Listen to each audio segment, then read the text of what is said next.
नमस्कार दोस्तों। 8th grade अभ्यास पुस्तिका 2023-24 के अंतर्गत कक्षा 8 विषय गणित के इस कालखंड में आपका स्वागत है।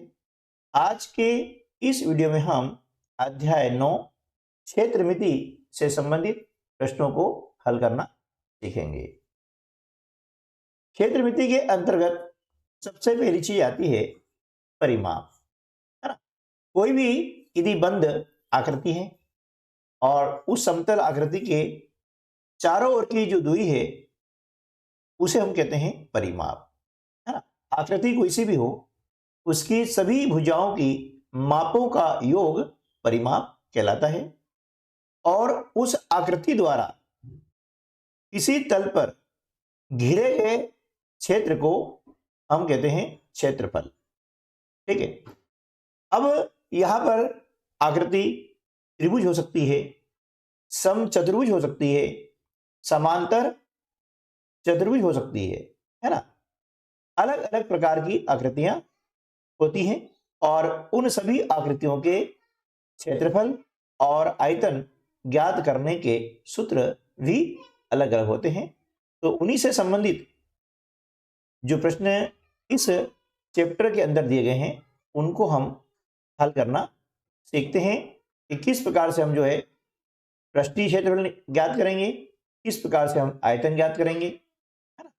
तो यहां पर आपको जो प्रश्न दिए गए हैं उनको पढ़ करके दिए गए विकल्पों में से सही उत्तर चुनकर लिखना है और सामने जो दिए गए घेरे हैं इस घेरे को भरना है।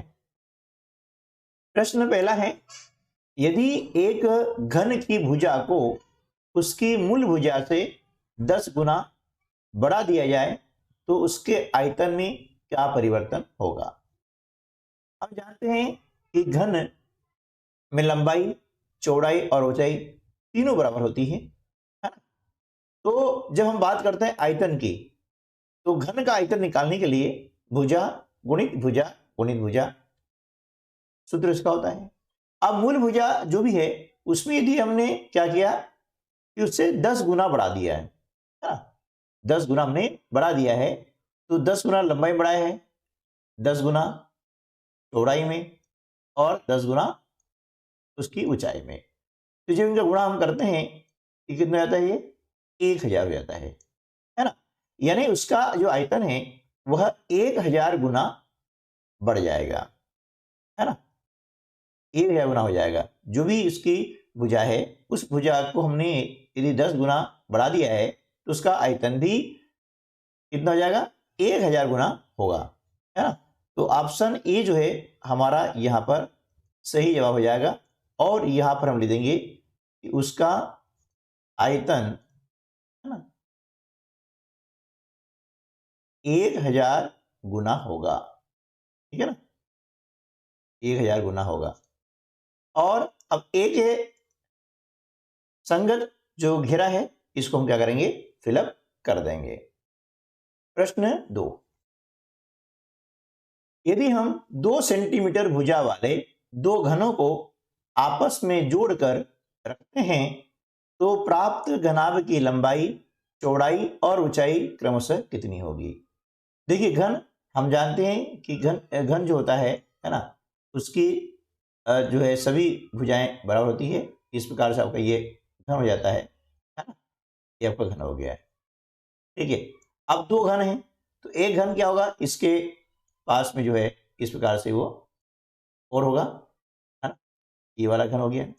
तो अब ये मान लिया कि इसका जो लंबाई है ना, लंबाई, चौड़ाई और ऊंचाई ये तीनों कितनी है, 2 सेंटीमीटर है। ठीक है। अब ये जो दूसरा घर हमने लगाया है तो ये भी कितना हो गया, ये 2 सेंटीमीटर है ना। तो ये जो अब लंबाई हो जाएगी कितनी रहेगी, 2 और 2 4 सेंटीमीटर हो जाएगी। ऊंचाई वही रहेगी, चौड़ाई जो इसकी वही रहेगी। यानी यहां पर 4 सेंटीमीटर, है ना, लंबाई हो जाएगी, चौड़ाई कितनी रहेगी, 2 सेंटीमीटर और ऊंचाई भी 2 सेंटीमीटर रहेगी। ठीक है। इस प्रकार से ऑप्शन सी जो है हमारा सही उत्तर हो जाएगा और यहां पर हम लिख देंगे 4 सेंटीमीटर, 2 सेंटीमीटर और 2 सेंटीमीटर। ठीक है, और सी के संगत जो एक घेरा है ना, गोला है, इस गोले को आप क्या करेंगे, पूरी तरह से इसको आप फिलअप कर देंगे। ठीक है ना, इस प्रकार इसको पूरा आपको फिलअप करना है। प्रश्न क्रमांक 3, एक समचतुर्भुज के दो विकर्णों की लंबाई क्रमशः 30 सेंटीमीटर और 16 सेंटीमीटर है, इसका क्षेत्रफल क्या होगा। समचतुर्भुज का क्षेत्रफल ज्ञात करने का सूत्र क्या है, जब दो विकर्ण दिए जाते हैं तो सूत्र होता है 1/2 गुणा d1 गुणा d2। d1 का मतलब होता है पहला विकर्ण और d2 का मतलब हो जाएगा दूसरा विकर्ण। तो यहां पर हम लिखेंगे 1/2 गुणा कितना हो गया 30 गुणा 16, 2 से हमने 16 काट दिया, 8 बार करता है, 30 का हम 8 में गुणा करते हैं, है ना, 8 शून्य 0 और 8 का भाड़ा बोलेंगे 3 बार तो आता है 24, यानी 240 वर्ग सेंटीमीटर इसका क्षेत्रफल होगा। यानी विकल्प ए जो है हमारा सही उत्तर हो जाएगा, और यहां पर हम देंगे ए 240 वर्ग सेंटीमीटर, और ए के सामने जो घेरा है इसको आप भर देंगे। प्रश्न क्रमांक 4, यदि एक घनाभाकार टंकी जिसमें ढक्कन नहीं है की लंबाई 1 मीटर, चौड़ाई 1 मीटर और गहराई 2 मीटर है, तो टंकी का पृष्ठीय क्षेत्रफल क्या होगा। आप देखिए जो टंकी होती है घनाभ के आकार की है ना, जैसे ये हम बनाते हैं ना, ये टंकी आपकी क्या है घनाभ के आकार की है। ठीक है ना, इस प्रकार से अब इस टंकी में हमने क्या किया है, ये टंकी है, अब टंकी में क्या है कि ये जो ऊपरी हिस्सा है ये ढक्कन नहीं है, ये ढक्कन नहीं है, ढक्कन नहीं है, ऐसी टंकी है, उसका हमें पृष्ठीय क्षेत्रफल ज्ञात करना है। ठीक है ना, तो इसमें क्या होगा कि ये वाला जो पृष्ठ सामने दिख रहा है ना, इसका क्षेत्रफल निकालना है। इसी प्रकार से एक पृष्ठ पीछे है उसका निकालना है, और ये साइड का निकालना है हमें, है ना, इस प्रकार से हम बात करें है ना, ये नीचे वाला भी निकालना है ना, ये वाला साइड वाला निकालना है, और इसी प्रकार से ये वाला साइड निकालना है। ठीक है, तो देखिए अब यहां पर हम देखते हैं कि लंबाई गुणित चौड़ाई, है ना, ये देख रहे हैं लंबाई और गुणित चौड़ाई, ये नीचे वाला पृष्ठ आपका निकल के आ गया है, तो इसको हम लिख दें लंबाई के लिए L और चौड़ाई के लिए B। ठीक है, फिर क्या करेंगे, देखिए ये वाला पृष्ठ सामने दिख रहा है आपको, है ना, लंबाई और इसकी जो ऊंचाई है वह चौड़ाई मानी जाएगी, है ना, मतलब लंबाई हो गई ये L और ये इसकी ऊंचाई हो गई है, इसका निकाला, तो इस तरफ निकाला हमने, ये वाला भाग पीछे वाला ये है इसका हो जाएगा, यह 2LH हो जाएगा, क्यों कि इसका क्षेत्रफल और इसका पीछे वाला भाग का क्षेत्रफल बराबर होगा। अब ये वाला जो हिस्सा है ना, ये वाला और ये यहां से इस तरफ, है ना, दोनों तरफ वाला हिस्सा है, दो हिस्से बराबर हैं, हम 2 गुणा किया। अब देखिए यहां पर क्या होगा, इसकी ये चौड़ाई आ रही है और ये क्या जाएगी ऊंचाई, तो चौड़ाई के लिए B और ऊंचाई के लिए H। ठीक है ना, अब इसी प्रकार से हम मान रख देंगे, तो लंबाई कितनी है हमारी, लंबाई है 1 मीटर, ये लंबाई 1 मीटर लिखा, गुणित चौड़ाई भी 1 मीटर है, ये लिखा हमने 1 मीटर, धन 2 गुणा लंबाई 1, H यानी हाइट मतलब गहराई, इसकी जो गहराई है टंकी की ये उसकी ऊंचाई होती है ना, तो कितनी हो गई है 2 हो गई है। ठीक है ना, अब धन 2 गुणा B मतलब चौड़ाई 1 और गहराई मतलब हाइट इसकी ऊंचाई है वह 2। ठीक है ना, अब 1 एकम 1 गुणा कर देंगे, 2 एकम 2, 2 दूनी 4, 2 दूनी 4, अब इसको जोड़ देंगे, 4 और 4 8 और 1 9, यानी यहां पर इस टंकी का पृष्ठीय क्षेत्रफल कितना हो जाएगा, पृष्ठीय क्षेत्रफल होगा 9 वर्ग मीटर, तो विकल्प जो B है वह सही उत्तर हो जाएगा, और यहां पर हम लिख देंगे 9 वर्ग मीटर। ठीक है ना, ये हो गया 9 वर्ग मीटर, और बी के सामने ये जो घेरा है ना, इसको आप कंप्लीट कर देंगे, भर देंगे। प्रश्न 5 है, एक घन मिलीमीटर किसके बराबर है ना। यहां पर आपको दिया है दशमलव में। तो देखिए पहले हम बात करते हैं मिलीमीटर की। हम जानते हैं कि 1 सेंटीमीटर में, 1 सेंटीमीटर में होते हैं 10 मिलीमीटर, यानी 10 mm है ना, मिलीमीटर। ठीक है, तो एक जो मिलीमीटर होता है, इसका मतलब क्या हो गया, इसको भी सेंटीमीटर बात करेंगे, क्योंकि यहां पर विकल्प में हमें सेंटीमीटर दिया हुआ है। तो मिलीमीटर को जब सेंटीमीटर बदलते हैं, ये क्या हो जाएगा, 1/10 हो जाएगा, इतने सेंटीमीटर। क्यों कि 1 मिलीमीटर जो है सेंटीमीटर का 10वां भाग होता है। हम बात कर रहे हैं घन की, है ना, और यहाँ दिया आयतन, है ना, घातांक 3 है, मतलब ये आयतन है, ठीक है ना, घन है। तो घन का आयतन का सूत्र होता है 1 लंबाई वही गुणित चौड़ाई गुणित ऊंचाई। घन में लंबाई, चौड़ाई और ऊंचाई तीनों बराबर होती है, इसलिए इसको हम भुजा बोलते हैं। अब इसका हमने गुणा किया, 1 बटा कितना आ गया, 1000 आ गया, है ना, और 1 में हम 1000 का भाग लगाते हैं तो क्या जाएगा, 0.001 घन सेंटीमीटर। घातांक 3 को हम घन पढ़ते हैं, है ना।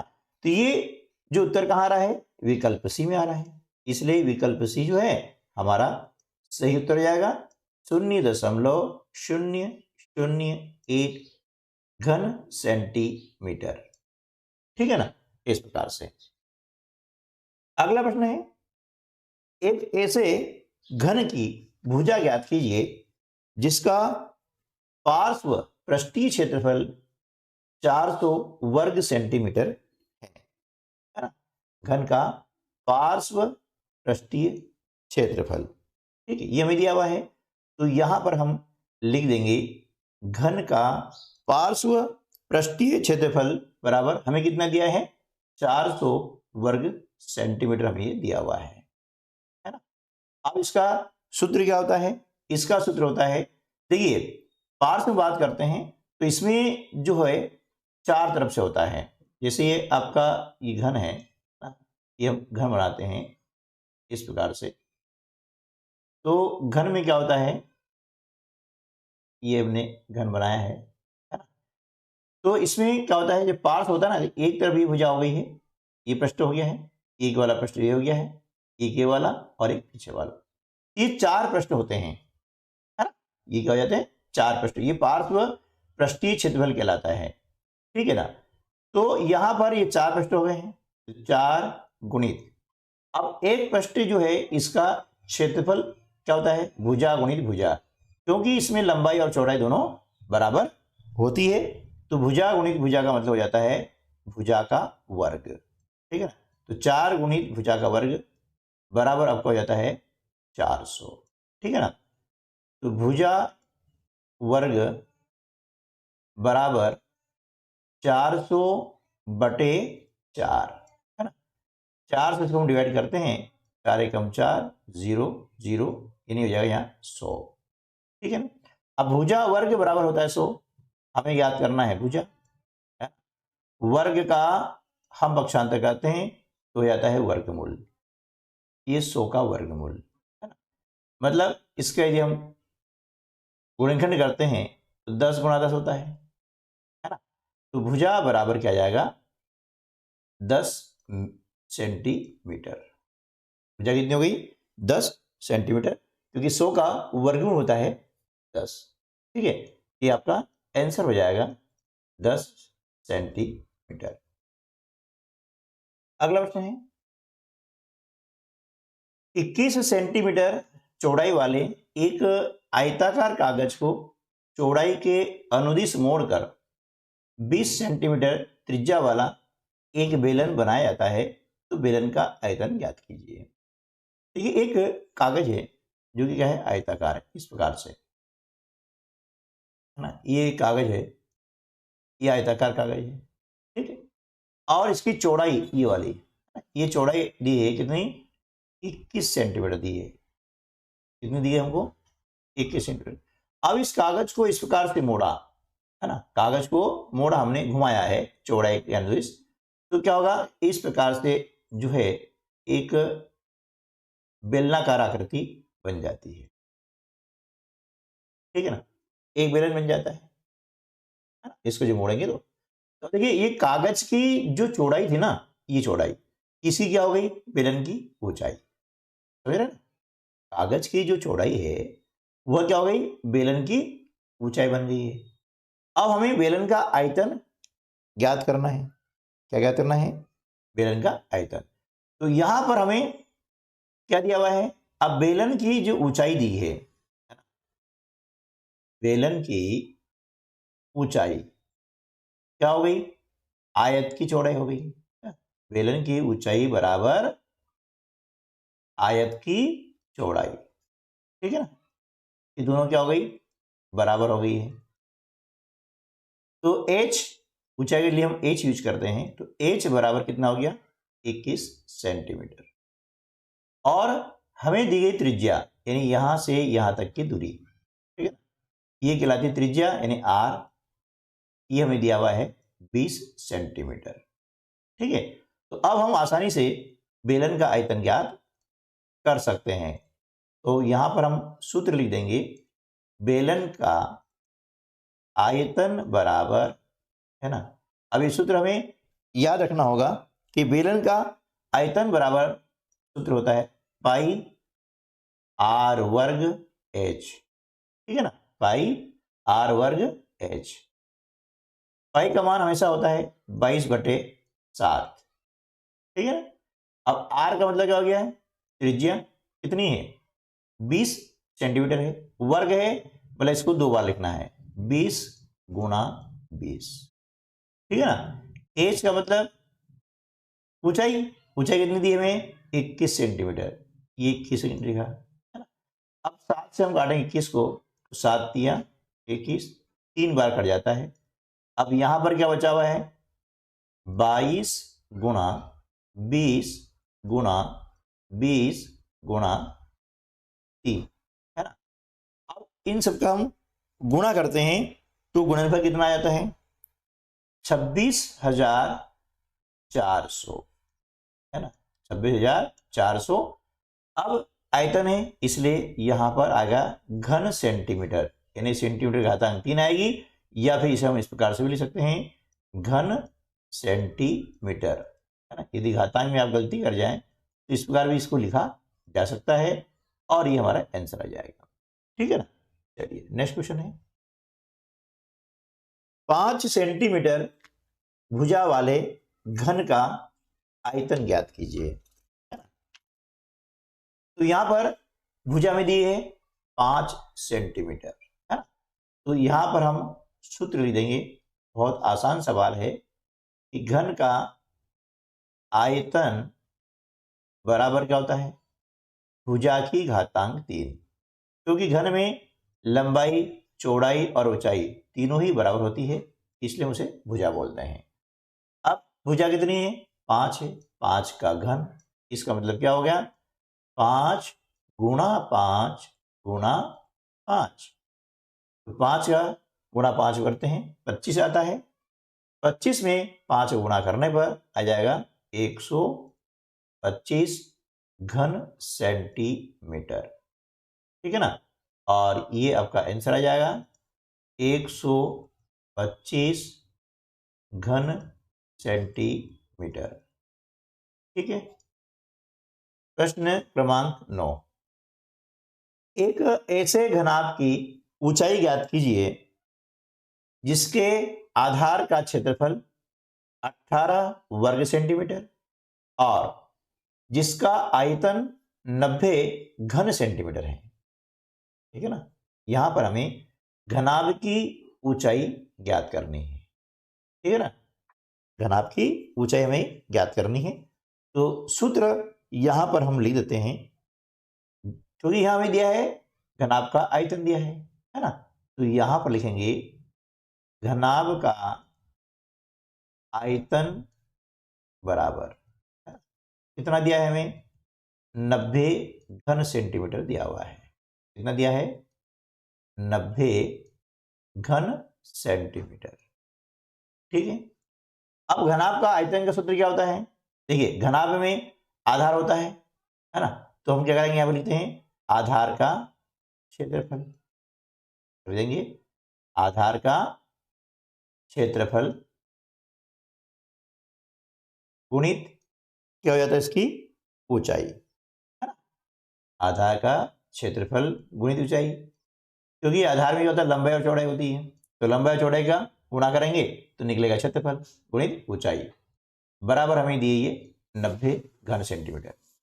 अब आधार का क्षेत्रफल हमें दिया हुआ है 18 वर्ग सेंटीमीटर, ये हमने इसका मान रखा 18 गुणित ये क्या लिखा हमने, ऊंचाई, ठीक है ना, ऊंचाई बराबर 90। ठीक है, अब हमें ज्ञात करनी है ऊंचाई, ज्ञात करनी है, क्या ज्ञात करनी है, ऊंचाई। तो ऊंचाई बराबर 90/18, है ना। 18 से काटेंगे 90 को, 5 बार कट जाता है, तो यहाँ पर ऊंचाई कितनी हो जाएगी, ऊंचाई बराबर 5 सेंटीमीटर। ठीक है ना। अब घनाभ हम जानते हैं कि घनाभ किस प्रकार का होता है, जैसे ये आपका घनाभ है, ये घनाभ है, ठीक है ना, इस प्रकार से बनाते हैं, ये आपका ये घनाभ हो गया, ठीक है, इस प्रकार से। अब ये आपका घनाभ हो गया है, ये पीछे वाला हिस्सा इसका हो जाता है इस प्रकार से, ये वाला, है ना।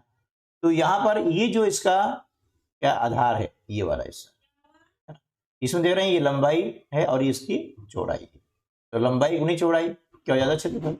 ये क्षेत्रफल हमें दिया हुआ है और ये इसकी ऊंचाई, है ना, क्योंकि घनाभ का जो आयतन सूत्र क्या होता है, लंबाई गुणित चौड़ाई गुणित ऊंचाई। तो यहाँ पर लंबाई चौड़ाई अलग अलग न देते हुए हमें क्या दिया है, आधार का क्षेत्रफल। इस प्रकार से हमें प्रश्न को समझना होगा और फिर उसे हल करना होगा। अगला प्रश्न है, एक कंपनी चाय पत्ती बेचती है, चाय पत्ती को पैक करने के लिए घनाभाकार डिब्बों का उपयोग किया जा रहा है। डिब्बा पी, डिब्बा पी की विमाएं 3 सेंटीमीटर, 8 सेंटीमीटर गुणा 20 सेंटीमीटर है। इसमें लंबाई चौड़ाई और ऊंचाई दी गई है ना।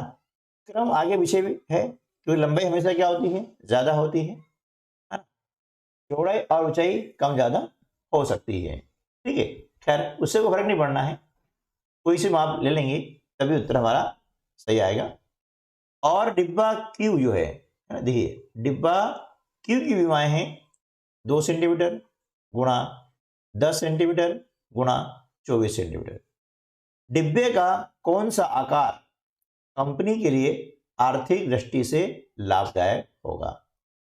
तो देखिए 2 प्रकार के डिब्बे हैं, पी और क्यू, दोनों की विमाएं यानी दोनों की माप जो है, मेजरमेंट है, वो अलग अलग है। तो क्या करेंगे, इनका निकालते हैं पृष्ठीय क्षेत्रफल, है ना, और जिसका पृष्ठीय क्षेत्रफल कम होगा वही कंपनी के लिए आर्थिक दृष्टि से लाभदायक होगी। क्यों कि कम यदि उसका क्षेत्रफल कम होगा, पृष्ठीय क्षेत्रफल कम होगा, तो उसे कम कागज या उसका जो पुष्टा है वो लगेगा, और कम लगेगा तो उसकी कीमत भी हमको कम देना होगी, इसलिए वो कंपनी के लिए आर्थिक दृष्टि से लाभदायक रहेगा। ठीक है ना। तो यहां पर हम निकाल लेते हैं डिब्बा पी, है ना, जो डिब्बा पी हमारा है, पी का पृष्ठीय क्षेत्रफल, है ना, पृष्ठीय क्षेत्रफल। अब पृष्ठीय क्षेत्रफल का सूत्र क्या होता है, देखिए हम पहले क्या करेंगे, इसको दोनों भाग बांट लेंगे, तो दोनों हमें अलग अलग निकालना पड़ेंगे, है ना। तो पृष्ठीय क्षेत्रफल का जो सूत्र है वो क्या होता है, देखिए यहां पर हम बात कर रहे हैं कि लंबाई चौड़ाई और ऊंचाई, है ना।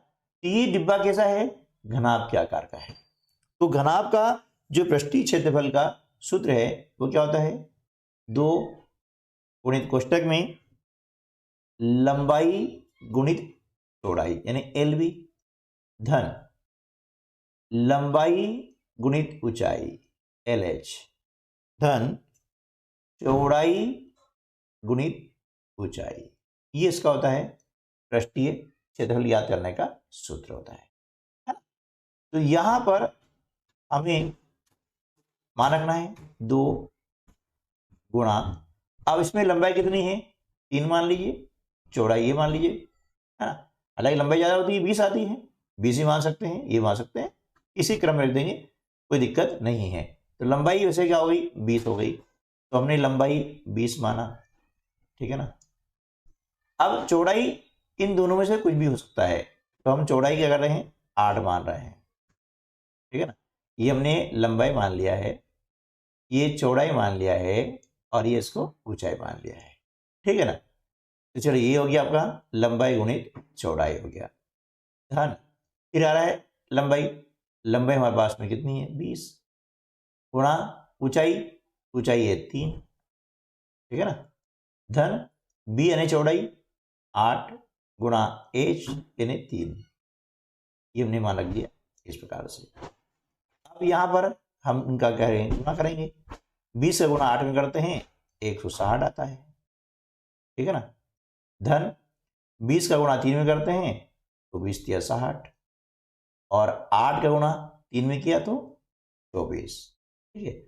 अब यहां पर कोई चिन्ह नहीं, मतलब गुणा का चिन्ह है, 2 गुणा, अब इसको जोड़ लेंगे, 160 में हम 60 जोड़ते हैं कितना आता है 220, है ना। देखिए इनको जोड़ लेंगे ना, 160 फिर 60 और फिर 24, इस प्रकार से जोड़ सकते हैं।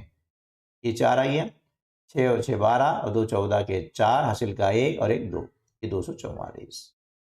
अब 244 में हम 2 का करते हैं गुणा, है ना, तो 2 चौके 8, 2 चौके 8, 2 दूनी 4, ये आएगा 488 वर्ग सेंटीमीटर, कितना जाएगा 488 वर्ग सेंटीमीटर, इसका निकल जाएगा पृष्ठीय क्षेत्रफल।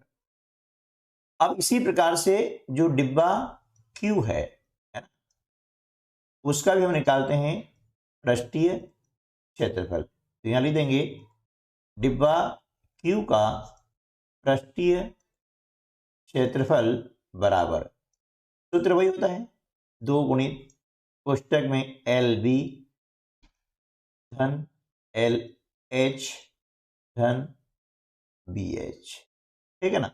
अब देखिए यहां पर हमने इसको L माना, जो लंबाई ज्यादा होती है L, इसको B मान लिया और इसको H मान लिया, ठीक है ना।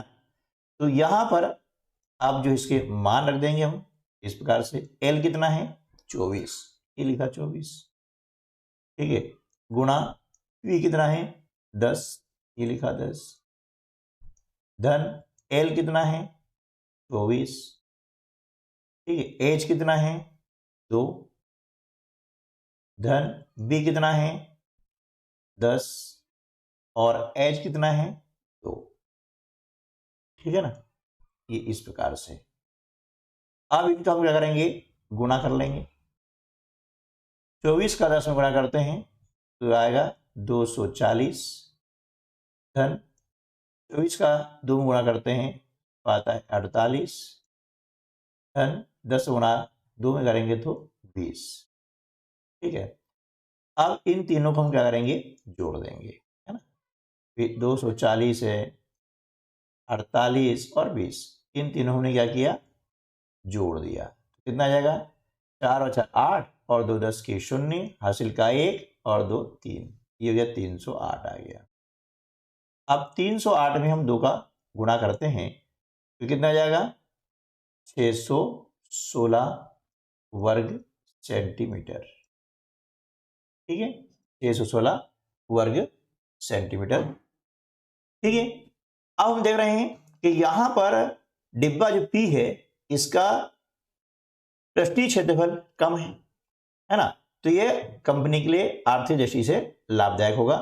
तो यहां पर हम लिख देंगे, है ना, कि चूंकि जो क्षेत्रफल है ना डिब्बा P, है ना, तो जो एरिया है इसका डिब्बा P का, है ना, डिब्बा P का क्षेत्रफल, है ना, ये क्या है, कम है, किससे, डिब्बा क्यू के क्षेत्रफल से। इसलिए क्या हो जाएगा, अतः डिब्बा पी का आकार कंपनी के लिए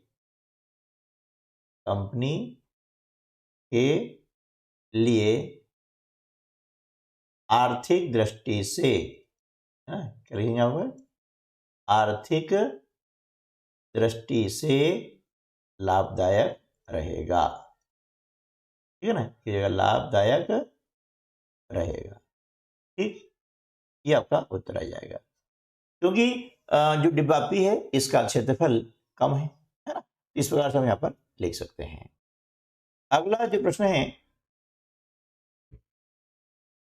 प्रश्न 11, एक ऐसे बेलन की ऊंचाई ज्ञात कीजिए जिसकी त्रिज्या 14 सेंटीमीटर और पृष्ठीय क्षेत्रफल 1936 वर्ग सेंटीमीटर है। ठीक है ना, यहां पर हमें बेलन की जो है ऊंचाई ज्ञात करनी है। तो दिया क्या है, हमें दिया यह है बेलन का पृष्ठीय क्षेत्रफल।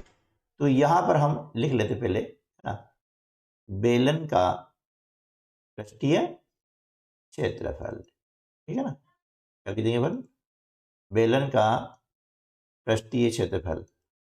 अब ये कितना हमको दिया गया है, ये दिया हुआ है 1936 वर्ग सेंटीमीटर। ठीक है, सूत्र क्या है इसका, बेलन का पृष्ठीय क्षेत्रफल ज्ञात करने का सूत्र है 2πr ब्रैकेट में r धन h, है ना, r धन h, h यानी ऊंचाई। ठीक है, यहां पर लिख देंगे 1936। अब देखिए 2 लिखा हमने ऐसा ही, पाई का मान है 22/7। ठीक है, r कितना है, r यानी त्रिज्या, ये हमको दी गई है 14, ये लिखा 14, कोष्टक में r यानी 14 धन ऊंचाई हमें ज्ञात करनी है, h लिख दिया, बराबर 1936। 7 से काट देंगे, 7 दूनी 14। अब गुणा करेंगे, 22 से गुणा करते हैं 2 में 44, और 44 से 2 गुणा करेंगे तो 88। यहां पर आ जाएगा 88 ब्रैकेट में 14 धन h बराबर 1936। ठीक है, अब ये गुणा क्रिया हो रही है, जब पक्षांतर करेंगे तो भाग हो जाएगा, 14 धन h बराबर क्या हो जाएगा 1936/88, है ना। इसको हम क्या करेंगे, काट देते हैं। अब किससे कटेगा, ये 4 से कट जाएगा, तो 4 एकम, है ना, 4 से कटेगा ना, तो ये कटेगा 4 दूनी 8, 4 दूनी 8। इसको 4 से काटा, 4 चौके 16, बचे 3, 32 हो गए, 4 8 32, है ना, बचा 1, 16 हो गए, तो 4 चौके 16। ठीक है, अब ये 22 से कट जाएगा, है ना, 22 से काटते हैं तो 22 दूनी 44, बचे 4, 22 दूनी 44, बराबर कितना हो गया ये 22। तो यहां पर लिख देंगे 14 धन h बराबर हो गया 22, इसलिए h बराबर 22 ऋण 14, है ना। तो 22 में से हम 14 घटाते हैं, कितना आता है 8 सेंटीमीटर। ठीक है, 8 सेंटीमीटर। तो लिख देंगे अतः बेलन की ऊंचाई, बेलन की ऊंचाई 8 सेंटीमीटर है। बेलन की ऊंचाई कितनी है, 8 सेंटीमीटर है, और यही हमारा क्या हो जाएगा, उत्तर हो जाएगा 8 सेंटीमीटर। ठीक है, प्रश्न क्रमांक 12, एक मछली घर यानी एक्वेरियम घनाभ के आकार का है। किस आकार का है, घनाभ के आकार का है, जिसकी बाह्य माप 70 सेंटीमीटर, 30 सेंटीमीटर और 50 सेंटीमीटर है। इसके तल, पृष्ठभाग वाले फलक और पीछे वाले फलक को रंगीन कागज से ढकना है। आवश्यक कागज का क्षेत्रफल ज्ञात कीजिए। अब देखिए, ये जो मछली घर है ना, ये कैसा है? घनाभ के आकार का है। कैसा घना बना सकते हैं, ठीक है ना? ये घनाभ का आकार का है, ठीक है ना? इस प्रकार से ये घनाभ का आकार का हो गया। ये आपका क्या हो गया? मछली घर, ठीक है, इस प्रकार से। अब ये हो गया घनाभ। अब करना क्या है इसमें? तल, तल यानी ये नीचे वाला हिस्सा, यहां से यहां तक का जो हिस्सा है ये तल है ना, ये वाला नीचे वाला हिस्सा हो गया तल, ठीक है ना? और पृष्ठभाग वाले फलक, पृष्ठ नहीं, ये इस तरह का भाग है ना, ये वाला हिस्सा और ये वाला हिस्सा, ये कहलाते हैं पृष्ठ वाला। ये वाला, इसको भी क्या करना है? कागज लगाना है। और पीछे वाला, ये जो पीछे वाला दिख रहा है ना, ये पीछे वाला, ठीक है, इसमें हमें रंगीन कागज से इसको ढकना है। तो क्या करना होगा? इसमें लगने वाले आवश्यक कागज का हमें निकालना है क्षेत्रफल।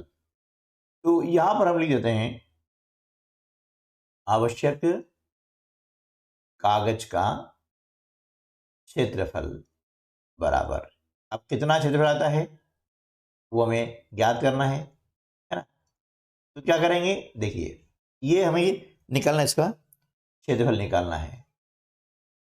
देखिए, ये सामने वाला हिस्सा नहीं निकालना है ना, सामने वाला हिस्सा और ऊपर वाला हिस्सा ये जो छूट जाएंगे। तो देखिए, पहले हम निकालेंगे आधार, ये आधार का क्षेत्रफल। पहले क्या निकालें हम? आधार का क्षेत्रफल। तो यहां पर हम लिख देंगे आधार का क्षेत्रफल, ठीक है, ये निकालना हमको। फिर इसके बाद में क्या करना है? ये आधार हो गया, फिर हमें पीछे का निकालना है। क्या करना है? ये पीछे का क्षेत्रफल। तो यहां आ जाएगा पीछे का क्षेत्रफल, है ना, पीछे का क्षेत्रफल निकालना है। फिर क्या करना है? ये जो है ना पृष्ठ भाग वाले, अब पृष्ठ भाग वाले कितने हैं? ये दो हैं, दो पृष्ठ हैं, तो 2 गुणा पृष्ठ भाग का क्षेत्रफल, तो ये फिर हम लिख लेंगे ताकि प्रश्न को हल करने में आसानी हो। अब देखिए, आधार का क्षेत्रफल मतलब ये लंबाई गुणित चौड़ाई है ना, ये एल भी हो गया, लंबाई गुणित चौड़ाई, धन पीछे का जो क्षेत्रफल है ना, इसमें क्या आ रहा है? देखिए, ये लंबाई आ रही है और ये इसकी ऊंचाई, तो लंबाई गुणित ऊंचाई, ये ऊंचाई हो गई, पीछे का हो गया, धन 2 गुणा पृष्ठ वाला, ये देखिए, अब पृष्ठ में क्या हो गया? ये चौड़ाई गुणित ऊंचाई, तो चौड़ाई के लिए हम क्या कर रहे हैं? बी, और ऊंचाई के लिए एच, है ना, ये बी एच। यहां देखिए, यहां पर हमने इसको मान लिया लंबाई, इसको मान लिया चौड़ाई और इसको मान लिया हमने ऊंचाई, समझ रहे ना? बस इसके आधार पर हम क्या करेंगे? यहां पर इसको हल कर लेंगे। तो लंबाई गुणित चौड़ाई, लंबाई कितनी है? 70 है, 70 गुणा चौड़ाई 30 है, ये लिखा हमने, धन फिर क्या है? लंबाई कितनी है?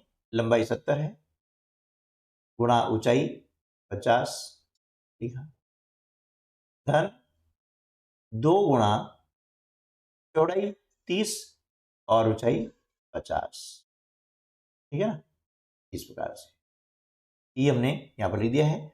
अब गुणा करेंगे, 70 में हम 30 का गुणा करते हैं, कितना आता है? 7 या 21 और 2 शून्य है, 2 शून्य लगा दीजिए आप, इस प्रकार से, धन 70 का गुणा करेंगे 50 में, 5 सते 35 और 2 शून्य है, ये लगा दीजिए आप, हो जाएगा, धन अब 5 या 15, 15 दूनी 30, ये लिख दिया 30 और ये शून्य 1 शून्य 1, ये लिख दी 2 शून्य यहाँ पर। अब इनको हम क्या करेंगे? जोड़ लेते हैं, है ना, क्या करेंगे? जोड़ लेंगे, चलिए यहां पर जोड़ लेते हैं, 2100, 3500 और 3000, इन तीनों को हमने क्या किया? जोड़ दिया, है ना, शून्य शून्य आ गए, 5 और 1 6, 3 और 3 6 और 2 8, ये हो जाता है 8600, है ना, वर्ग सेंटीमीटर, कितना जाएगा 8600 वर्ग सेंटीमीटर। तो इतना हमें जो है कागज लगेगा। ये हमारा आंसर आ गया है। ठीक है ना। अब प्रश्न क्रमांक 13। अब देखिए प्रश्न क्रमांक 13 में क्या दिया हुआ है। एक घनाभ की विमाएं 60 सेंटीमीटर, 54 सेंटीमीटर और 30 सेंटीमीटर है। इस घनाभ के अंदर 6 सेंटीमीटर भुजा वाले कितने छोटे छोटे घन रखे जा सकते हैं। ये आपके पास में एक घनाभ है। इस प्रकार से हम एक ग्राफ बना लेते हैं, है ना। ये इस प्रकार से बनाते हैं घनाभ, है ना। ये घनाभ है आपके पास में, राइट। ये वाला, ये अब क्या है कि इस घनाभ में हमें क्या करना है कि 6 सेंटीमीटर भुजा वाले घन रखना है। अब घन आप समझते हो ना, इसकी लंबाई, चौड़ाई, ऊंचाई इसी बराबर आती है। ऐसे हमें क्या करना है, ये इसके अंदर घन रखना है ना। ऐसे सारे घन रखना है। तो प्रश्न ये है कि इस घनाभ के अंदर ये छोटे छोटे जो घन है ना, कितने आ सकते हैं। ठीक है। तो देखिए इसके लिए क्या करना होता है, ध्यान रखना होता है कि हमें जो घनों की संख्या ज्ञात करनी है, तो क्या करेंगे, ये जिसके अंदर वो रखना होता है उसका हम आयतन निकालते हैं। ठीक है। और फिर जिसको रखना होता है, जैसे छोटा घन है इसको रखना है, इसका आयतन निकालते हैं, है ना। और घनाभ के आयतन में घन के आयतन का हम भाग लगाते हैं। ठीक है ना। तो निकल जाएगी घनों की संख्या। तो यहां पर हम जो है निकाल लेते हैं कि जो छोटे घन हैं उनकी संख्या कितनी हो जाएगी। तो यहां पर हम लिखेंगे घनों की संख्या बराबर, हमें छोटे घन कहां रखना है, घनाभ के अंदर रखना है। तो यहां पर हम लिख देंगे घनाभ का आयतन। ठीक है। क्या करेंगे, घनाभ का आयतन बटे, हमें क्या रखना है, घन रखना है। जो घन रखना है उस घन का आयतन। ठीक है। उस घन का आयतन लिख दिया, है ना। अब बहुत आसान है ये सवाल, है ना। सवाल काफी आसान है। तो देखिए इसको अपन यहां पर नीचे और कर लेते हैं। अब घनाभ का आयतन सूत्र में मालूम है कि लंबाई गुणित चौड़ाई गुणित ऊंचाई होता है ना। तो घनाभ में लंबाई कितनी दी है, 60 सेंटीमीटर। देखिए हमने लिखा है 60 गुणा चौड़ाई 54 और ऊंचाई 30। ठीक है। घन का आयतन, अब घन का आयतन बराबर क्या होता है, भुजा गुणित भुजा गुणित भुजा। यहां पर भुजा हमको दी गई है 6 सेंटीमीटर, तो भुजा गुणित भुजा गुणित भुजा, ये हमने मान रख दिया है। ठीक है ना। अब क्या करेंगे, इसको काट देंगे। 6 से काटते हैं 30 को, 5 बार कट जाएगा, है ना। 5 कट गया। 6 से काटा 54 को, 9 बार कट जाएगा। 6 9 54, 6 से काटा हमने 60 को, 10 बार कट जाएगा। तो यहां पर जो बचा लिख देंगे 10 गुणा 9 गुणा 5। अब इसका गुणा करते हैं, 10 का गुणा करेंगे 9 में 90 आता है, 90 में हम 5 गुणा करते हैं तो 450 आता है ना? इस प्रकार से तो हमारा आंसर क्या जाएगा, 450। यानी उस घनाभ में 6 सेंटीमीटर भुजा वाले 450 घन रखे जा सकते हैं। ठीक है। चलिए अब नेक्स्ट क्वेश्चन है।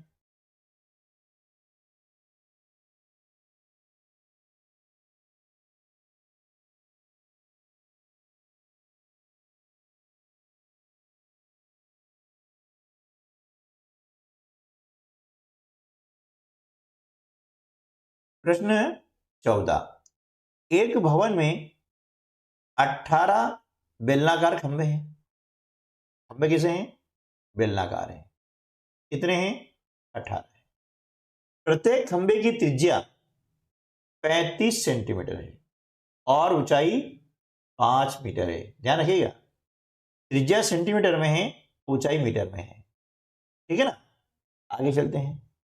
9 रुपए प्रति वर्ग मीटर की दर से सभी खंभों के वक्र पृष्ठीय क्षेत्रफल पर पेंट कराने का वे मतलब एक्सपेंस, खर्च कितना होगा। तो देखिए यहां पर मीटर दिया गया है, यहां पर जो खर्च है वो भी आपको प्रति वर्ग मीटर दिया गया है। इसका मतलब यह है कि त्रिज्या को हमें मीटर में बदलना होगा, ठीक है ना। तो पहले हम काम कर लेते हैं कि त्रिज्या को हम बदल लेते हैं मीटर में।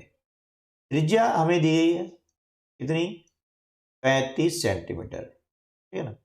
अब इसे बदलना है मीटर में, तो 1 मीटर में 100 सेंटीमीटर होते हैं, इसलिए हम क्या करेंगे, 35 में हम 100 का भाग लगाते हैं। तो 35 में 100 भाग लगाते हैं तो 0.35 आता है, ये हो गया मीटर, राइट। और ऊंचाई हमें दी है मीटर में, अब कोई दिक्कत नहीं है, दोनों इकाइयां समान हो गई हैं और समान होने पर हम आसानी से जो है प्रश्न को हल कर सकते हैं, ठीक है। चलिए अब देखते हैं कि भाई एक जो बेलनाकार खंभा है उसका पृष्ठीय क्षेत्रफल, वक्र पृष्ठीय क्षेत्रफल कितना आ रहा है। तो यह लिखेंगे क्योंकि एक बेलनाकार है ना, खंभा हमारा कैसा है, बेलनाकार है, तो एक बेलनाकार खंभे का, है ना, एक बेलनाकार खंभे का वक्र पृष्ठीय क्षेत्रफल, कौन सा क्षेत्रफल, वक्र वक्र पृष्ठीय क्षेत्रफल। आप बताइए इसका सूत्र क्या होता है ना, इसका सूत्र क्या हो जाएगा, इसका सूत्र होता है 2πRh, 2πRh। यानी देखिए ये आपका इस प्रकार से खंभा है ना, ये खंभा है और यहां पर ये त्रिज्या दी गई है, ये वाली यहां से यहां तक की दूरी, ये त्रिज्या दी गई है ना। तो देखिए इस बेलन में, ये बेलन बेलन तो बन गई है, इसका जो नीचे का हिस्सा यहाँ पेंट नहीं होना है, ऊपर का हिस्सा है यहाँ पेंट नहीं होना है, सिर्फ ये जो हिस्सा आपको दिख रहा है इसी पे हमको क्या करना है, पेंट करना है। तो इसका सूत्र हो जाता है 2πRh, ठीक है ना। तो एक खंबे का, बेलनाकार खंबे का वक्र पृष्ठीय क्षेत्रफल ज्ञात करने सूत्र क्या हो गया है, 2πRh। तो इसलिए हमारे पास में कितने खंबे हैं, 18 खंबे हैं, तो 18 बेलनाकार, है ना, बेलनाकार खंभों का पृष्ठीय क्षेत्रफल अब यहां पर लिख देंगे, क्योंकि एक से अनेक में क्या करते हैं, गुणा करते हैं, है ना। जब भी एक का मान दिया जाए और एक से अधिक का मान ज्ञात करना हो तो वहां पर हम क्या करते हैं, गुणा करते हैं। तो यहां पर यह आ जाता है 18 बेलनाकार जो खंभे उसका वक्र पृष्ठीय क्षेत्रफल, इसमें क्या करेंगे, 18 का गुणा कर देते हैं, तो 18 गुणित 2πRh, है ना। तो ये हो गया 18 दूनी 36, तो हो गया है। अब पाई का मान दीजिए, पाई का मान होता है 22/7। आर आर यानी त्रिज्या ये हमको दी गई है 0.35/1। एच कितना दिया है, एच दिया हमको 5। अब दशमलव हटाते हैं, दशमलव के बाद में 2 अंक हैं, इसको हटाया और 2 शून्य लगा दिए, ठीक है। अब काट दीजिए, 5 से हम काटते हैं 100 को 20 बार कटता है, ठीक है। ये 5 से काट दिया, 5 सते 35, 5 चौके 20। अब 2 से 4 से कटेगा, 4 एकम 4 और 4 नमे 36, ठीक है। ये 7 से ये 7 कट गया। अब क्या बचा, अब बचा 9 गुणा 22। कितना बचा आपके पास में, 9 गुणा 22। अब 22 में 9 गुणा करते हैं तो आता है 22 नमे कितना हो जाएगा, 198 वर्ग मीटर। ये आपका आ गया क्षेत्रफल आ गया। अब हमें क्या करना है, हमें याद करना है इसका, क्या क्या करना है, इसका हमें पेंट कराने का व्यय कितना है वो हमें ज्ञात करना है, ठीक है। तो यहां पर हम लिख देंगे, क्योंकि यहां हमें दिया हुआ है कि एक जो वर्ग मीटर है ना, प्रति वर्ग मीटर मतलब 1 वर्ग मीटर पेंट कराने का व्यय कितना है, 9 रुपया है। तो यहां पर हम लिख देंगे 1 वर्ग मीटर पेंट कराने का व्यय, पेंट कराने का व्यय, व्यय मतलब क्या होता है, खर्च होता है। ये कितना दिया हमें, ये दिया है हमें 9 रुपए, ठीक है। इसलिए हमें जो है 198 वर्ग मीटर क्षेत्र करवाना है, तो लिख देंगे 198 वर्ग मीटर, है ना, पेंट कराने का व्यय, पेंट कराने का व्यय। अब जब एक से अनेक का मान ज्ञात करना होता है तो वहां पर हम गुणा की क्रिया करते हैं, यानी 198 में हम क्या करेंगे, 9 का गुणा कर देंगे। तो जब 198 में हम 9 का गुणा करते हैं तो यहां पर आता है 1782 रुपये, कितना जाएगा, 1782 रुपये। इस प्रकार से हमारा जो आंसर हो जाएगा कितना जाएगा, 1782 रुपये जो है खर्चे निकल के आएगा। यानी पेंट यदि करवाते हैं तो 1782 रुपये खर्च करना होते हैं, ठीक है। चलिए अब अगला प्रश्न हम देख लेते हैं। प्रश्न क्रमांक क्या हो जाता है हमारा 15। यहां पर दिया है किसी कमरे के फर्श में समचतुर्भुज के आकार की 40 टाइलें लगी हैं, ठीक है। अब प्रत्येक के विकर्ण है 24 सेंटीमीटर और 21 सेंटीमीटर। 2 रुपए प्रति वर्ग सेंटीमीटर की दर से इस फर्श को पॉलिश करवानी है, तो पॉलिश कराने का व्यय कितना होगा, ठीक है ना, बहुत सिंपल है। अब देखिए कि यहां पर एक जो समचतुर्भुज आकार की टाइल है उसका हम निकाल लेते हैं पहले क्षेत्रफल, है ना। तो यहां पर हम लिख देते हैं, क्योंकि एक समचतुर्भुज समचतुर्भुजकार समचतुर्भुज के आकार टाइल्स का टाइल का क्षेत्रफल। अब देखिए वो टाइल कैसी है, वह समचतुर्भुज के आकार की है ना।